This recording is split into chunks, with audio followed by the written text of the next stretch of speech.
Hello, I'm Robin Worley and welcome to Lenscraft. Today I'm going to be looking at processing this recent image I took, and I'm going to be using Lightroom and Nik Color Efex Pro.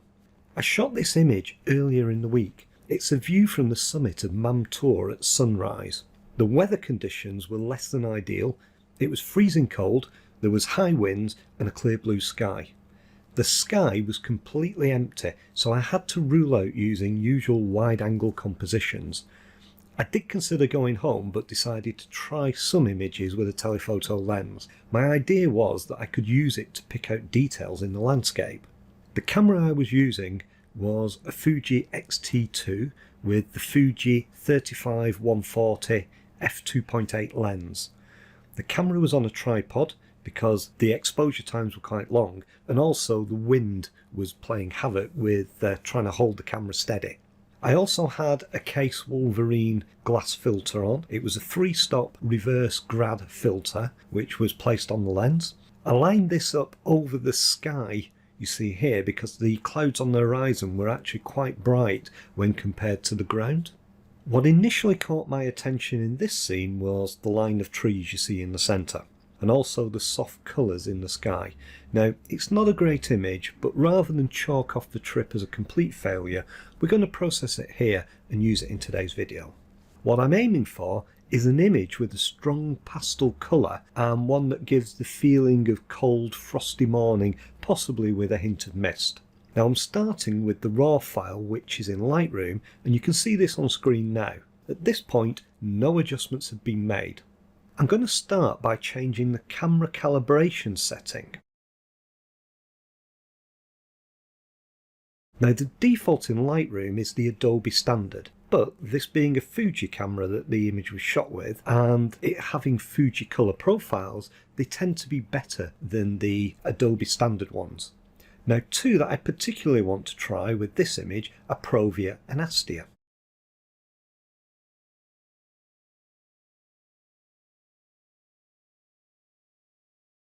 Now, both are quite nice and only a marginal improvement at this stage, but I quite like the Astia setting. It seems to open up the shadows and provides a little bit more detail than the Provia one, which is a little bit more contrasty. Now when you're coming to edit your own files, you won't see the same profiles as I've got here, unless that is you're working on a Fuji RAW file. It's the type of camera the RAW file was shot with that determines what profiles you see. Now if you see the word embedded here, you're actually editing an image file like a JPEG or a TIFF rather than the RAW file. The next step is to adjust the sliders in the basic panel. Here I want to reduce the contrast slightly in the image and also lighten the shadows. Now I'm going to keep the adjustments quite subtle because the image already has quite a nice feel to it.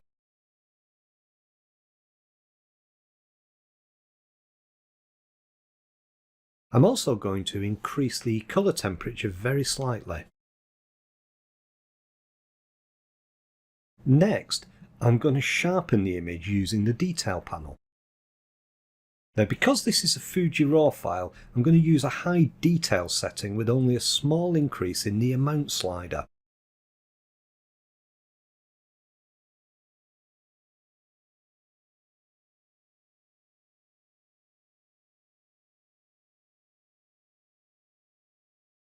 If I use the high amount setting, it tends to exaggerate the wiggly worm effect that sometimes you get when you're processing Fuji RAW files.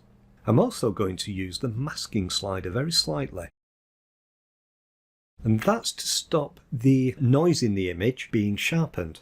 Now looking at the noise reduction, I'm actually going to turn off both the colour and luminance noise. The Fuji camera is very good at handling noise, and applying any reduction here is only going to soften and remove detail.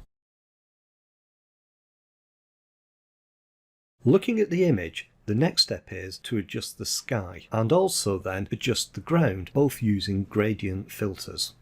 First, I'm going to add a gradient to select the sky.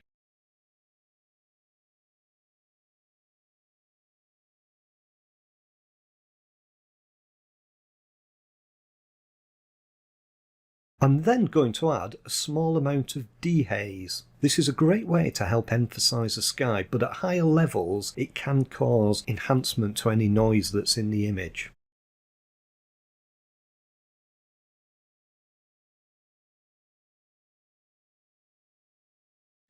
Now, to avoid emphasising any noise, I'm going to set the sharpness slider to -50.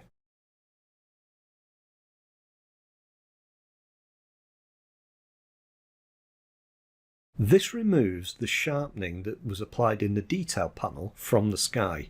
Now, if I used a value or a reduction greater than -50, it would actually introduce a blurring effect, which I don't want.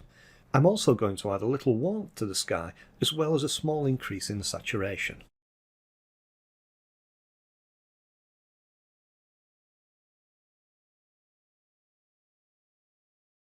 Now I'm going to create a second selection for the ground.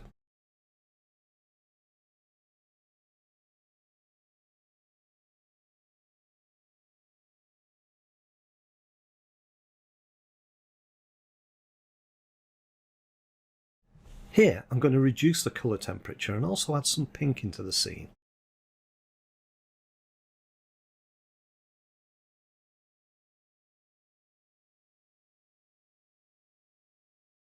I can also lighten the shadows. Finally, I'm going to boost the saturation. Now here I can be quite aggressive with the saturation slider, as there isn't much colour in this area of the scene. I then make a final check and compare the image side by side with the original. I'm happy with that, so I'm now going to go into Photoshop.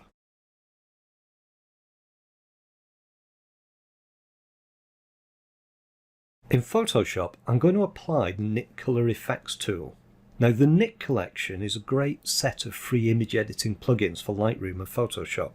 Recently, DxO acquired these from Google and are working on a new release. Now, I doubt the next release will be free, so if you haven't downloaded the free Nik collection yet, you really should do.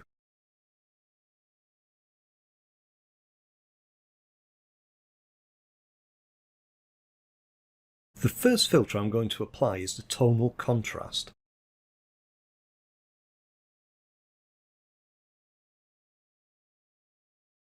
Now I'm using this to help bring out the detail in the frosty field.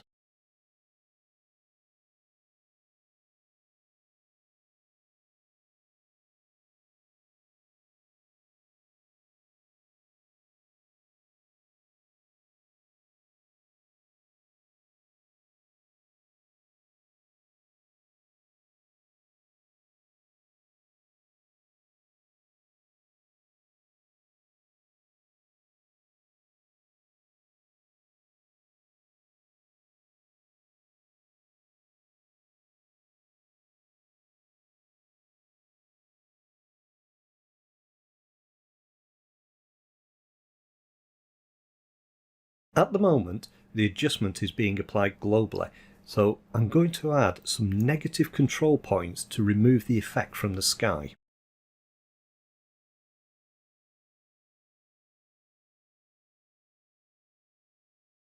And I'm going to resize them using this handle.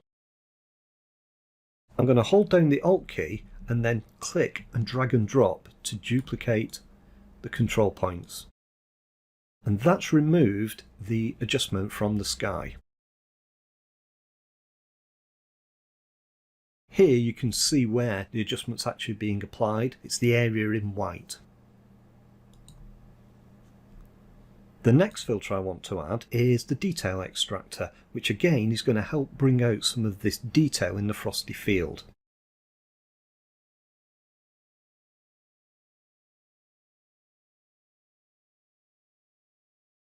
Here I'm going to use the large radius because I feel it creates a more natural effect on the fields.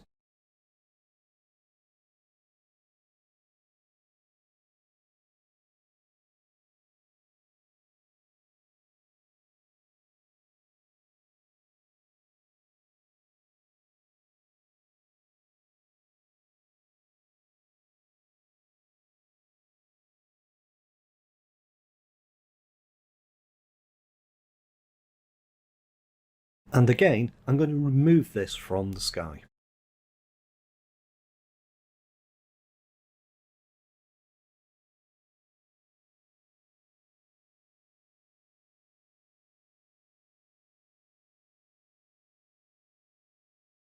And I'll just check that.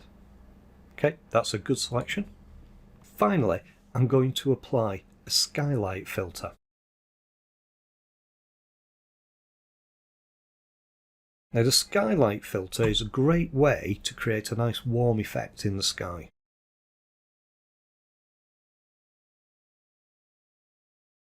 Now in this image, the sun is coming from the left of the frame, so I want to add slightly more of a warming effect on the left hand side by using control points.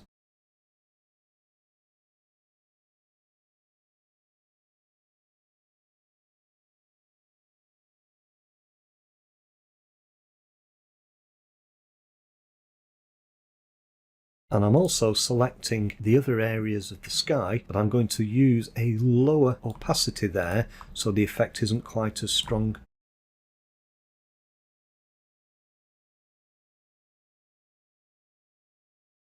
Let's just check that overall.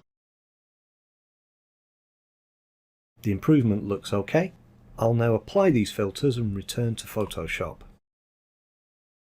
Now, the way I have Nik set up is that each time I apply one of the Nik tools, it creates a new layer in Photoshop.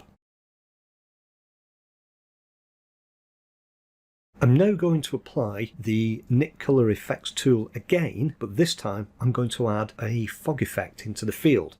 And I'm doing it like this so that I can paint the fog effect in selectively later, rather than just relying on control points to make the selection.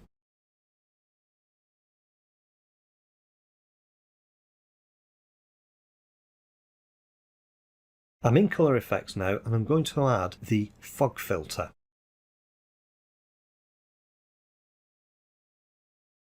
And I'm going to pick one of the methods.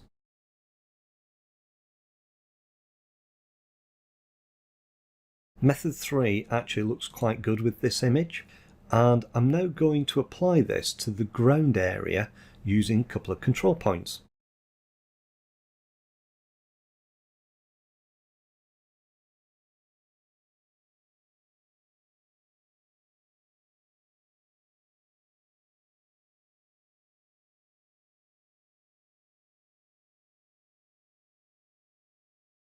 And I'm going to remove it from the sky.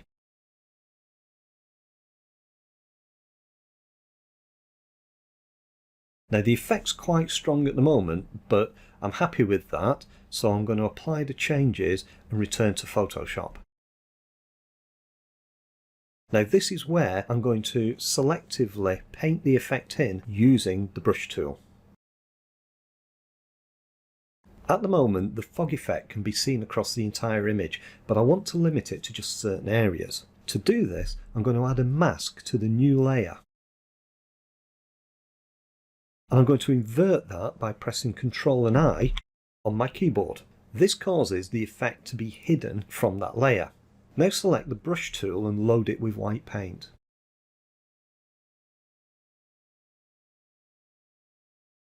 Set an opacity of around 25%, well that's already set, and I also need a soft edge to the tool, so I'm going to use a 0 hardness.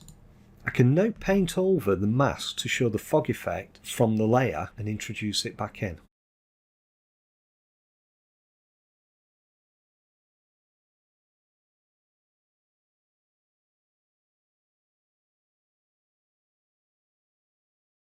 Let's now check this against the starting image.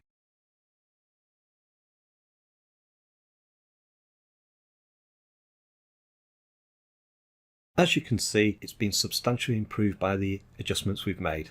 I hope you found this interesting. I'm Robin Worley, you've been watching Lenscraft.